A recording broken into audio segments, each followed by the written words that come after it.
দুনিয়ার মানুষের কাছে পরিচিতি পেয়ে কি লাভ? যদি আসমানে আমার পরিচিতি না থাকে?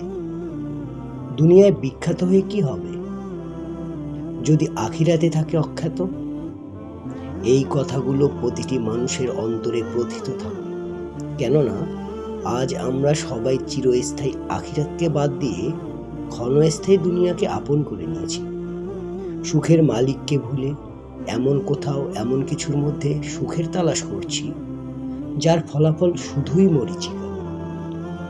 আল্লাহ সুবহানাহু ওয়া তাআলা আমাদেরকে এ দুনিয়ায় প্রেরণ করেছেন পরীক্ষা করার জন্য, অথচ আমাদের অবস্থাটা এমন যে পরীক্ষার হলের মধ্যে ড্যান্স, মিউজিক, পার্টির আয়োজন করে বসে আছি, আর পরীক্ষা ও তার নির্ধারিত সময়ের কথা ভুলে রয়েছে।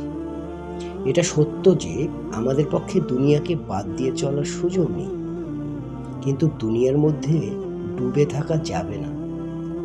আমাদের মধ্যে যদি দুনিয়ার মোহ ঢুকে যায়, তাহলে আমরা মাঝপথে তলিয়ে যাব, ডুবে মরব, ধ্বংস হব। দুনিয়ার সাথে মানুষের বিচ্ছেদ অনিবার্য, সেটা মৃত্যু অথবা কিয়ামতের মাধ্যমে। সুতরাং দুনিয়ার মোহে পড়ে গেলে আমাদের পক্ষে আর গন্তব্যে পৌঁছানো সম্ভব হবে না। সেই পথিক এর ব্যাপারে কি বলবেন, যে কিনা তার গন্তব্য মাঝপথে হারিয়ে ফেলেছে কোনো কারণে? নিশ্চয়ই সে মহা মুসিবতে রয়েছে। সুতরাং আমরা যারা আমাদের চূড়ান্ত গন্তব্য আখিরাতকে, জান্নাতকে ভুলে দুনিয়ার ধোঁকায় পড়ে আছি, তাদের মুসিবত তো 100 কোটি গুণ বেশি।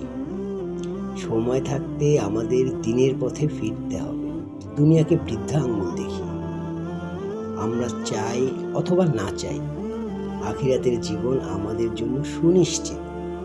সুতরাং আখিরাতে বিখ্যাত হব না কুখ্যাত হব, সেই সিদ্ধান্ত বেলা পুরোবার আগেই নিতে হবে।